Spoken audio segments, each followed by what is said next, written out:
Innaan namni tokko waggaa biyyaa ba'u waanii karoora mataa ofii qabatee kaayyoo mataa ofii qabatee biyyaa ba'a malee nan dheerumaa yookaan nan fuudha jedheemti ka biyyaa ba'u.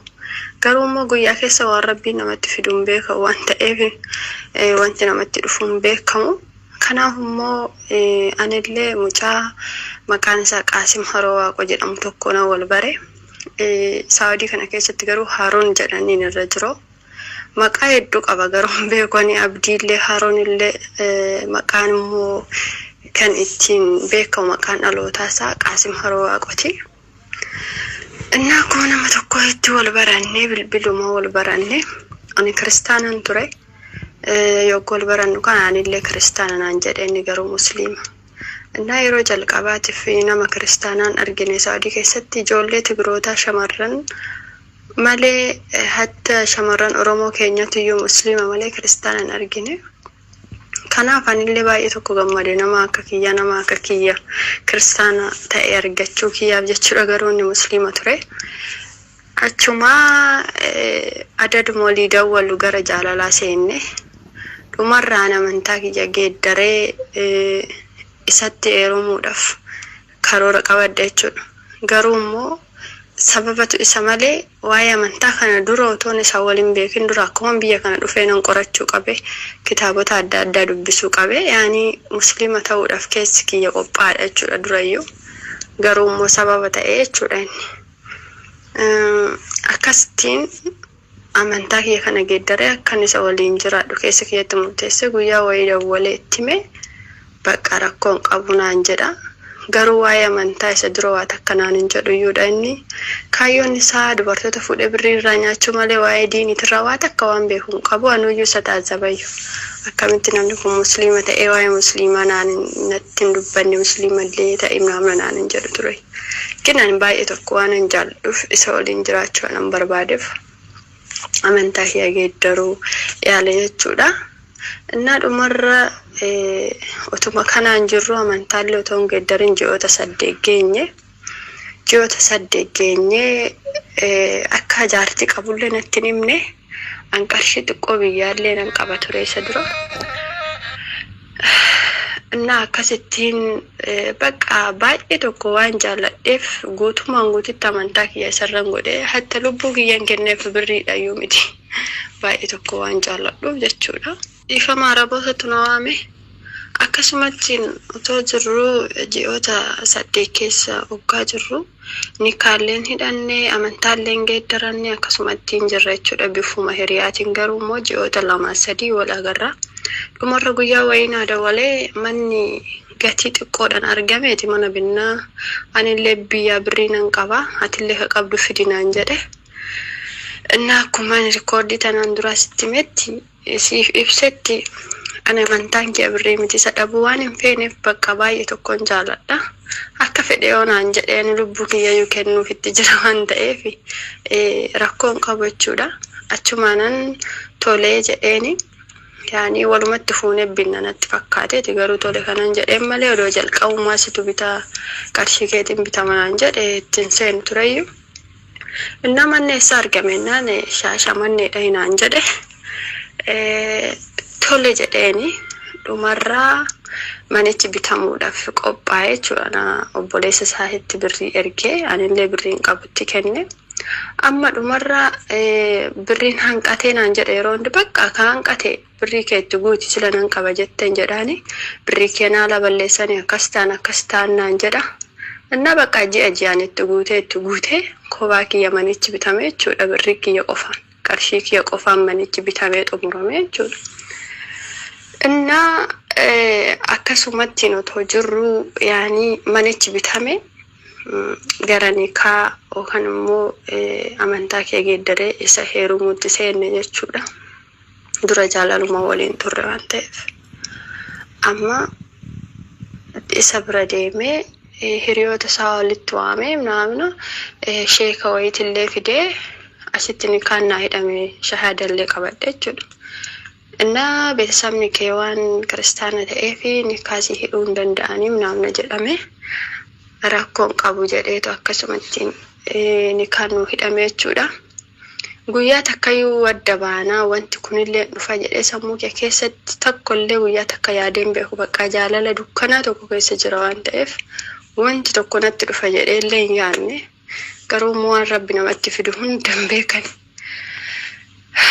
Akkasittiin otoo jirru dhumarra jaartii qabaachuullee dhagee dura jaartiin qabu naan jedhee amantaan illee kiristaanadhee na sobee tureyyuu ka amantaallee anuyyuu geeddaree fi ka jaartii qabaachuu kan ammoo dandamachuullee dadhabu ginni isaan adda ba'uu waan hin feeneef inuman callisee taa'e waliin dhumarra jaartiidhaan wal lolle jedhee jaartii biyya galfatee garuu waliin lolle biyyuma galfate malee haga ammoo waliin jiran jechuudha. Hatta daa'imayyuu dhalchee ulfeessee biyya galfatee jechuudha. Ani garuu amma dhaga'e malee kan hundan dhageenye wal lolle adda baane naan jedhe malee. Inna otuma kanaan jirru bakka akkasumaan takka lamootuma jennu otuma guyyaa tokko wal lollu otuma guyyaa tokko gammannu waggoota 3 guunne. Waggoota 8 kana keessatti ani nyaatan dalagaa sadaatii namni odoon ta'e nyaatan dalagaa waan ta'eef qarshiin kiyya 3,000 naa kaffalama yookaan immoo 2,500 gadaanan kan naa kaffalamu jechuudha. Qarshii asii jechuudha xiqqoo ishee birrii barkatti itti nyaadha jechuudha ji'aan.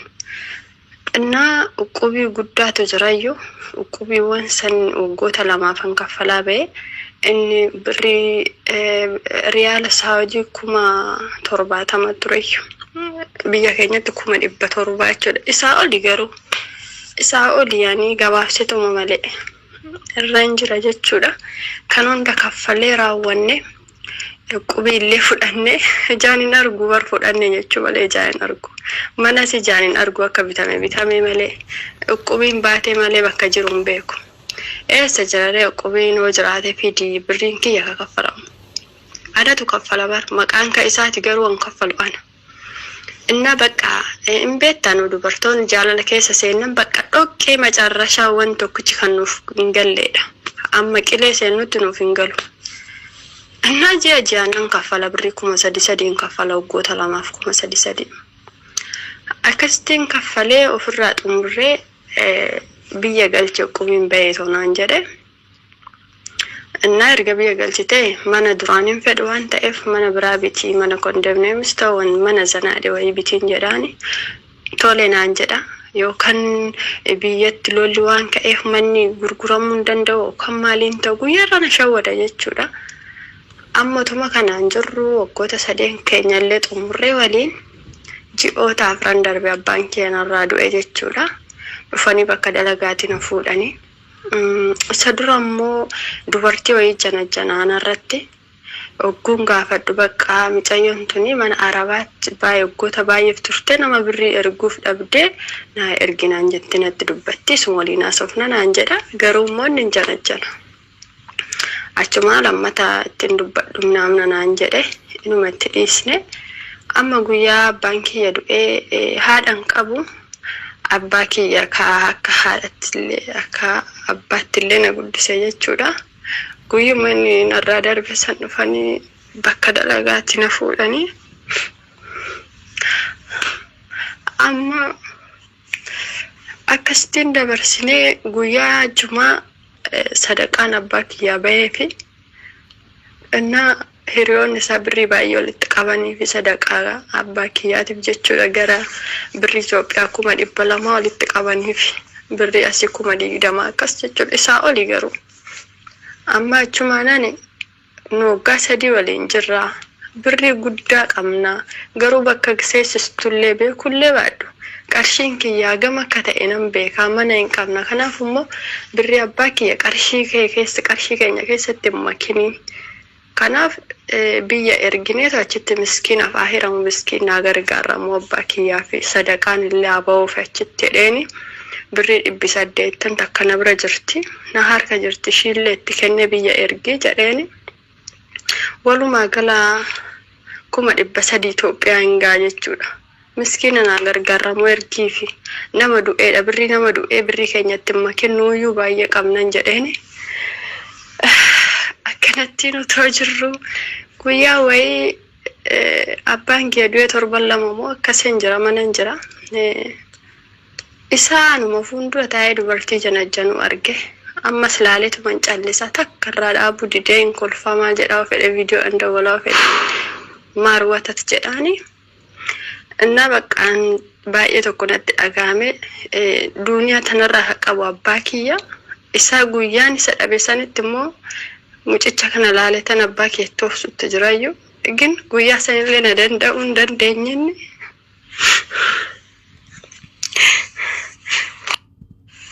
Dhiifama. Akkasittiin guyyaa san lolli hamaan uumamee namni illee gibbii keessa jiraayyuu haasadha waan ta'eef ollaan minaaminne sababa kiyyaan kagalan hin jiran. Amma qarshii walitti guurrame baay'eedha isa qabatee ka isa duraa tan waggaa 3 manallee bitee fi qarshiin 700 oltu harka isaa jira.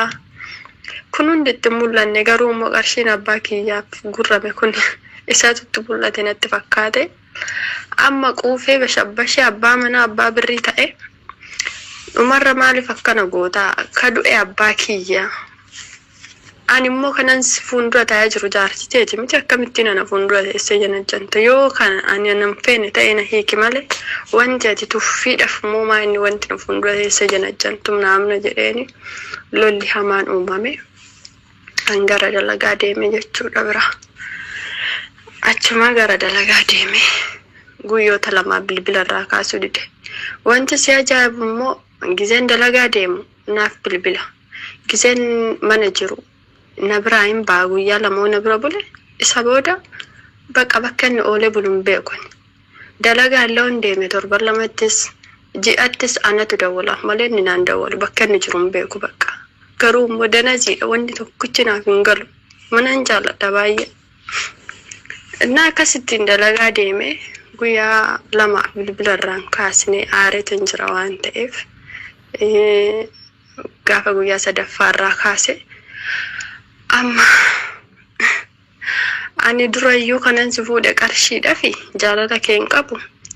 Kanaaf immoo bilbila kaastee dhiiste dantaa kiyya miti garuu bilbila kaastee haayinaan jette maal taamnaamna naan jedhe. Achumaan haayee rakkoon qabuun jedheeni gizee kanaani garaatti naafee ka ji'a lamaa ture. Wanta kanan himachuun feene wanta himamnedha gin dantaa kiyya miti anaaf jechuudha. Wanti darbe hundi dantaa kiyya miti seenaa nama tokkooti bakka waan rudatii tokkollee qabu. Innaa akkasittiin otoo jirru guyyaa lammataallee ammallee naa dawwalee si hiikuun fedhaanii qarshii dhafan si fuudhe durayyuu naan jedhe. Rabbiin hin sodaattu hin jedheen kallii wallii rabbi naan jedhe dhiisi rabbiin maalidha naan jedhe. Achumaan ergana hiikuu barbaadde ani xiqqoo ulfanatti fakkaachaa jira waan ta'eef garaatti naafeenatti fakkaachaa jira waan ta'eef wanti kun haa raawwatu hin jedheeni. Innaa in sobdaa kanaaf immoo sadeenittu si xalaqee naan jedhe. Nan hiikne egaa ammaatitti narra jira garuu immoo inni bakka buutee isaatu hin beeku bakka inni jiru hin beeku. Ji'oota 4 guunnee okee irratti qabannee hin beennu. Achuma ka na fedhu dhiisuu keetillee rakkoon qabu kan na fedhu baay'ee ta'uu danda'a garuu immoo tokkoffaan ni kan narraa bu'uu hin danda'u. Lammaffaan qarshiin kiyyoo manni kiyyoo qarshiillee nyaadhu mana itti seentamoo akkam gootan jedheeni. Amma bakka akkasittiin bakka gabaabumatti wanuma hundarraa bilookna godhee sin beeku naan jedhe. Obboleewwan isaa ilaa asitti warrani kaanuu hidheetti erge didee jira qarshii ishiin kennaaf ishiif fedhu jedhee jira naan jedhani. Kinoo ji'a 4 qarshiillee eegee dadhabee yoo nan ofii kiyyaa tana dura jechuudha ammoo doon ta'in ji'oota lamaan dura hogganti dawwale narraan kaasu. Innaa cirraash intala shawaa takka fuudhee bakka dura waliin jiraannu uffata kiyya guutuusaa guurratee waarratee bakka biraatti mana kireeffatee micayyittiin intala shawaa tana fuudhee wajjin taa'utti jira jechuudha. Egaa seenaan kiyya kana fakkaatti yoo akkasitti tolu ta'e qilleensarra oolchi. lakkoofsa mindinno maalinni wantoosa suura isaa siifan erga lakkoofsin barbaachisanatti fakkaatu garuu suura isaa siifin erga. Kanaaf wanti immoo keessan si dubbisuu na barbaachise wanti kun darbee jira naaf homaa tokko faayidaa tokko hin qabu.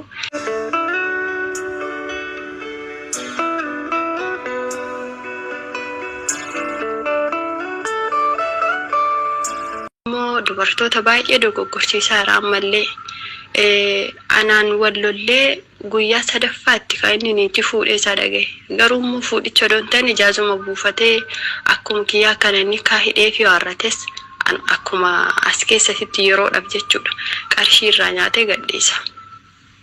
Kanaaf inni kiristaanallee arge ani kiristaanadha inni musliimallee arge akkasuma jedha pheenxallee arge akkasuma jedha akkasuma jecha dubartoota hedduu dogoggorsiisutti jira. Kanaaf immoo ana kloroksi dhuguu maluutu micayittiin kloroksi dhugde an qarshii kana hundan dhabe jaalala nan dhabe mana nan dhabe saree godhee gadinaaree jechuudha.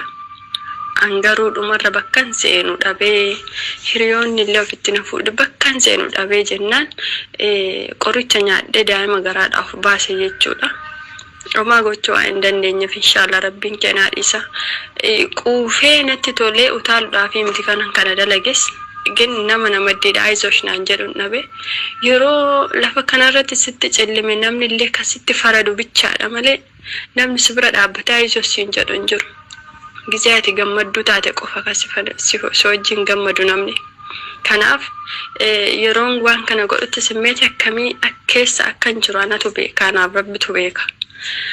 Akkasitti waan kan hunda dabarsee ilmoollee dhabee isallee dhabee mana kiyyallee dhabee qarshii kan hundallee dhabee waggaa 3 guutuu dugdi kiyya kan itti nacite hunda dhabee akkanattiin kun rabbi sabrii naa kenne waan hunda keessa na dabarsee jiraachuutti jiraati.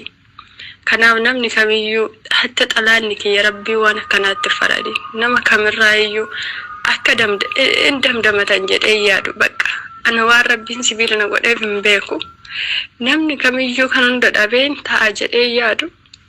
Kanaaf waan kana akka baastee suura isaatillee agarsiiftee akka baastee haasoftu fedha. Egaa obboleewwan keenya wannan